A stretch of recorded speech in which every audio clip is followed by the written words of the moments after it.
Hi. For introduction, Watsons is a part of member of AS Watson Group, which is the largest international health and beauty retailer.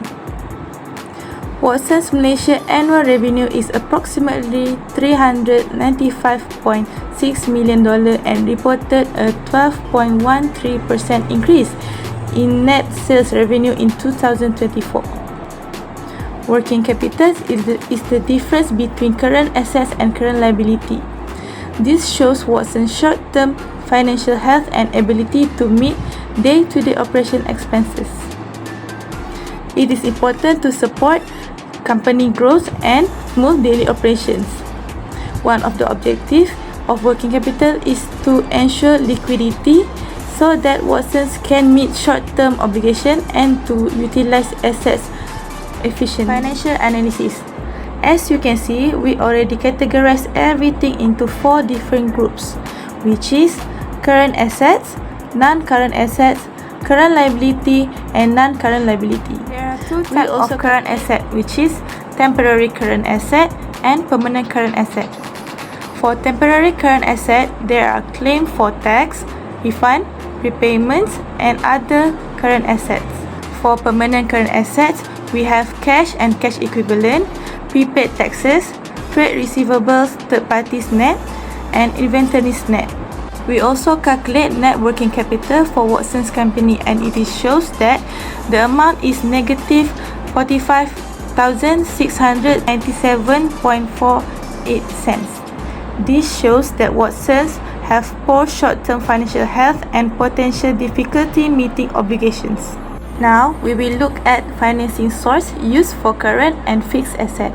For current asset, Watsons use short-term financing such as trade payables, short-term bank loans, and internal cash flow as financing sources to match short-term obligation with short-term resource. And for fixed assets, Watsons use long-term financing sources to ensure stability and avoiding short-term repayment pressure, such as equity retained earnings and long-term loans. Next, I will talk about identification and justification. Since our net working capital is negative, so that means our working capital approach is aggressive approach. Working capital approach is a method that can figure out how a company uses short-term and long-term resources to ensure that daily operations run smoothly and are financially stable.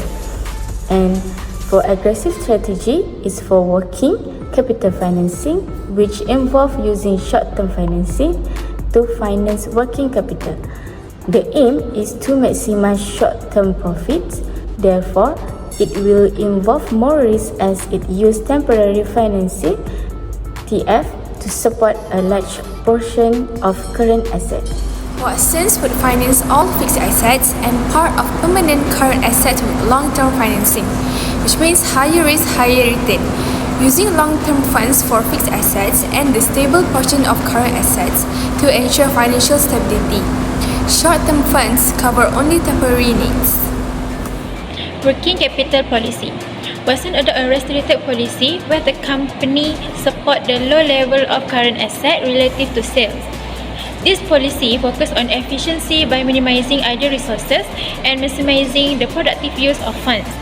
Although it increases risk due to limited liquidity, it provides higher return through more efficient asset use. It has 2 characteristics. The first one in high risk.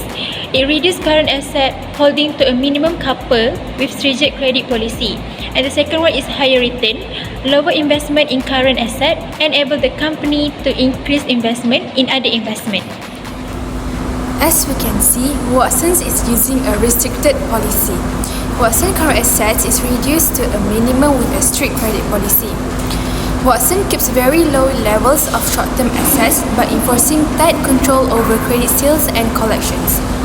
By using this policy, some have become advantage to Watsons, which is better cash flow, because customers pay quickly or pay in cash, which means money comes in faster. The company collects money faster. Lower risk of bad debts. This means this policy reduces the chance of customers not paying what they owe. And lastly, lower storage and administrative cost. Less inventory means less warehousing. handling, and insurance costs. In conclusion, Watsons adopt an aggressive approach with a restricted policy, aiming for high returns and efficiency by minimizing investment in current assets and relying on short-term financing. However, this strategy increases liquidity risk and may cause difficulty in meeting short-term obligations during financial stress. Therefore, we recommend for Watsons to improve their liquidity management by using long-term financing, adopt more balanced policy, and keep cash reserve for emergencies to ensure stable cash flow and improve financial flexibility to handle financial challenges without disrupting their operation.